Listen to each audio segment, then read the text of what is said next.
Pleasure to rise and stand to all legislation. And today, of course, we're speaking to Bill 16, and for the people at home, an act to amend the Income Tax Act 2000. And I want to begin by saying that clearly that our caucus certainly will be supporting this, as my colleague had just outlined.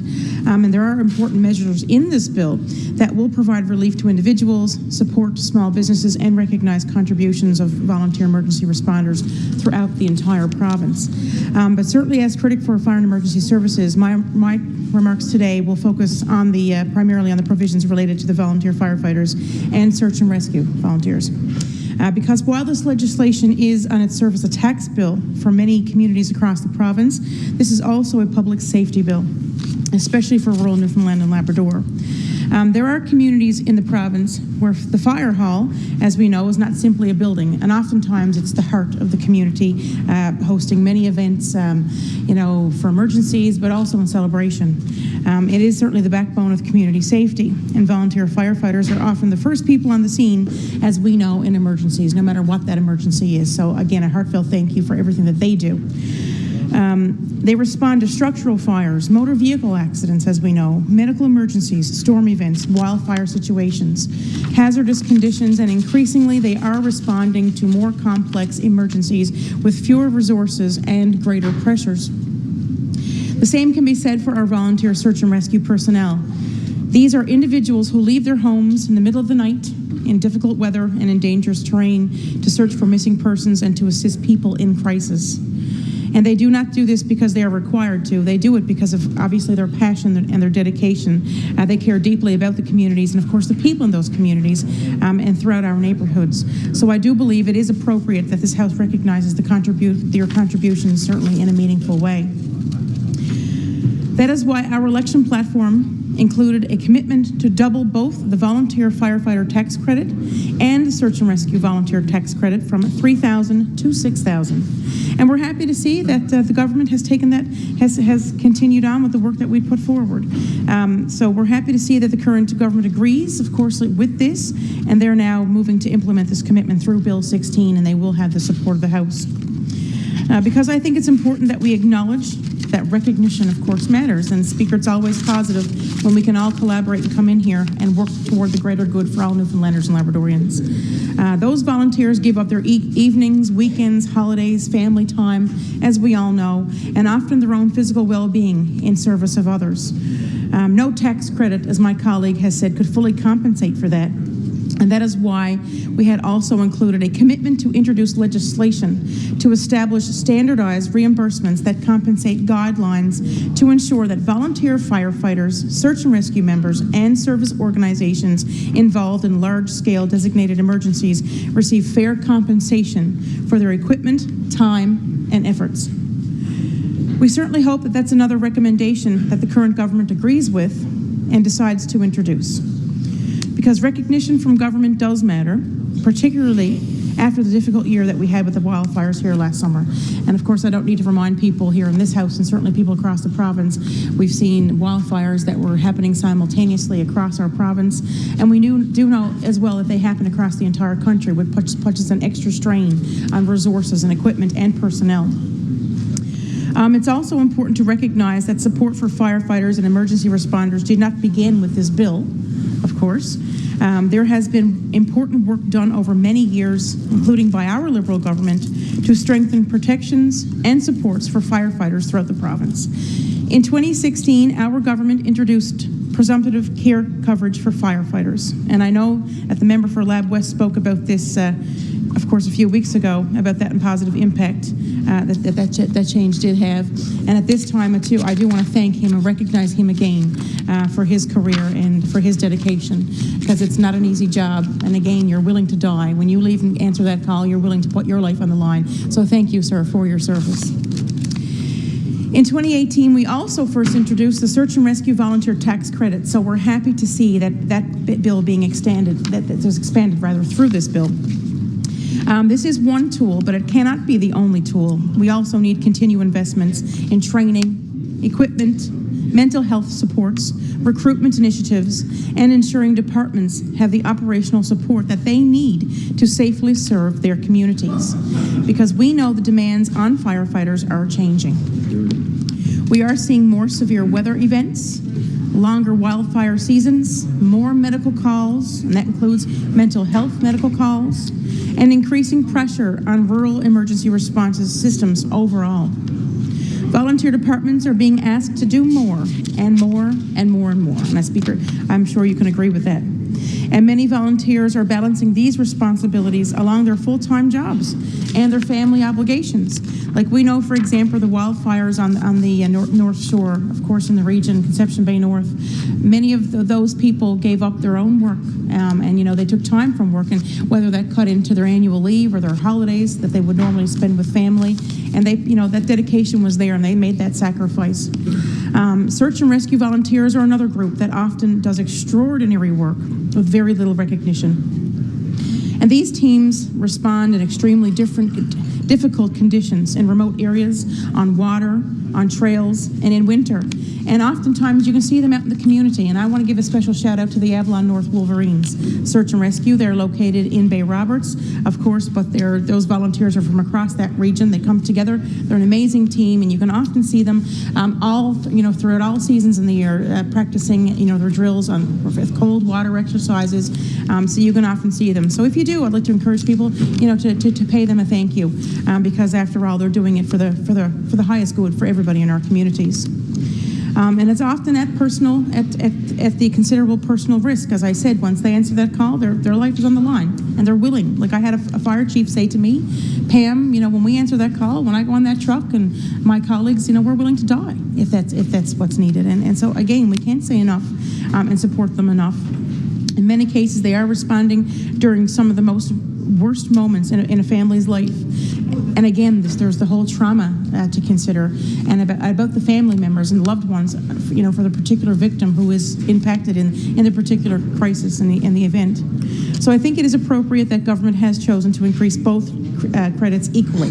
That's something that we lobbied for, and even last year in the cabinet committee that we had on wildfires, this is something that we did support, both firefighters and our search and rescue, because they're integral to the process that we saw, and they all come together as a team.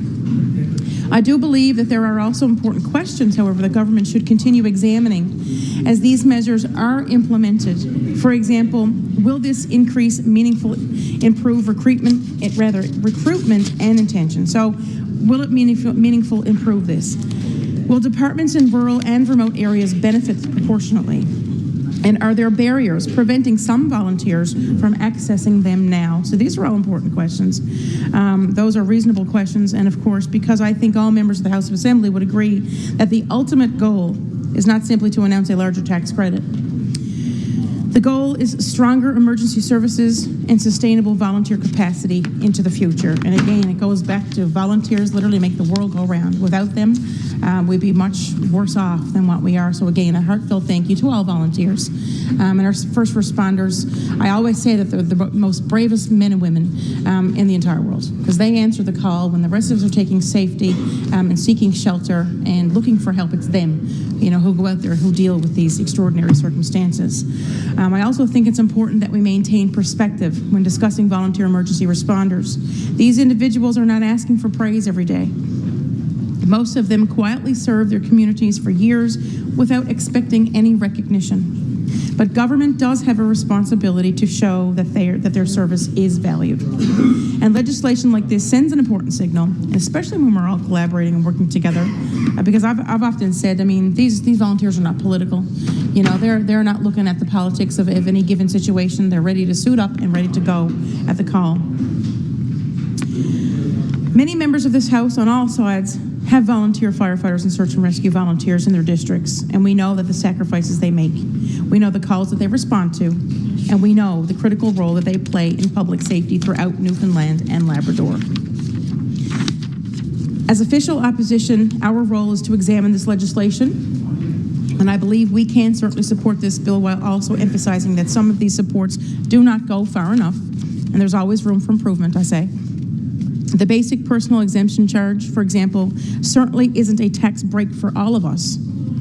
It actually omits the individuals in the province who are most in need. And even for those of us who are included, the support only equates to about $28 a month, as my colleague had mentioned and put on the record. Not a significant amount of relief for the majority of Newfoundlanders and Labradorians. A true example of spending smarter would have been investing this money into an initiative that truly would have been for all of us.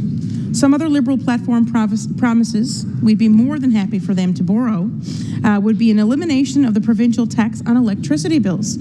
And we can go on about that. We know how people are hurting. We know how people are hurting. We've heard the Consumer Advocate come out and make suggestions to Hydro on what they can do to help consumers with regards in the way of smart meters. But we also could have opened the House of Assembly for the fall session in October to come in here, and I think that the whole House would have been supportive of removing the provincial sales tax on electricity bills. Because after all, we do know, as we know, we still are currently relying heavily on rate mitigation from Ottawa. We receive $500 million annually to offset the price of our hydro bills, and we know that is in effect because of the debt that was assumed with the Muskrat Falls project and the way it was managed and the framework of that project. So we are heavily reliant. And again, those tax bills, our power bills would have been doubled, as we know. But thankfully we do have the rate mitigation, but as we do know, it is due to expire, so there needs to be a plan in place to protect people. And I think every MHA in here can attest to constituents who call up, and some people who can't pay those bills. Sometimes, they've received threats from the hydro that their bills are actually, their power is going to be cut.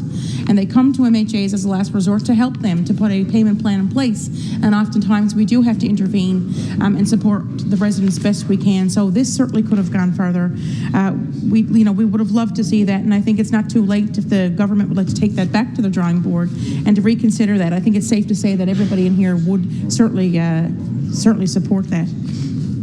Another initiative would have been already voted on against, but would have provided relief to every Newfoundlander and Labradorian to support the reduction on the gas tax. Now, as we know, that was at the beginning of this term that we were in here, a very passionate debate. We brought that tax in back in, I think it was 2022. It was a Liberal gas reduction tax, but we do know, given the circumstances, that government can go further and they can actually introduce a further reduction and decrease in this tax to support people. And again, that always comes back to the conversation to what's happening in the Middle East. And again, just our prayers and thoughts are with Newfoundlanders and Labradorians and Canadians who are living in the Middle East through what's happening. And their safety is obviously front of mind. But again, it could have gone further. And again, it's not too late to come back and introduce a tax. I think everybody certainly would be supportive. During the debate, they indicated that would only benefit vehicle drivers in this province, but Speaker, that's simply an oversimplification. The price of gas, as we know, has significantly, it's up and it's down. It's like a yo-yo every other day. I filled up 3 times last week myself, and again, it's a different price. And so I think many people are tuning into the radio and to the news outlets every day to see if gas is up or down, and it really makes a difference. I've even heard people go as far as to say that they run around on gas to get as much as they can before they have to fill up, and when they're holding off. We also know that we could have done some supports. That we do know that this cost of living measures, they also impact so many other goods and services throughout the province: the price of food, transportation costs, shipping costs, in addition to making travel and tourism more affordable for both residents and visitors. And we know that we're finally getting into the summer season. It's not really feeling really hot and summery out there, or spring-like temperatures recently, but when the sun is shining, it's a better day. But we welcome that good weather, please God, and we'll get that. But so much to consider. We will be supporting the bill because we support lowering costs of living for residents of our province. And this bill do some important things right. It acknowledges the value of the volunteer firefighters, as I have mentioned, search and rescue personnel who keep our community safe. And again, they're the backbone of the community. So again, we will be supporting the bill, but we could do more. And again, I think it's safe to say that we would all be willing to come in, whether it's the gas tax to make it further. Again, we're still, I guess, running on the Liberal gas tax that was introduced in 2022. We could take that further. The feedback I get in my district, of course, people want to see measures. People are finding it hard. Power bills are huge, and we do know, again, we are receiving that rate mitigation annually, $500 billion. $500 million, $500 million annually. So without that, it's very scary to think about what people would be facing month to month. So again, we'll support the bill. It's great when we can all collaborate and work together here as a House of Assembly. But again, there's always room for improvement. That said, we will support it, and I look forward to further debate. Thank you, Speaker.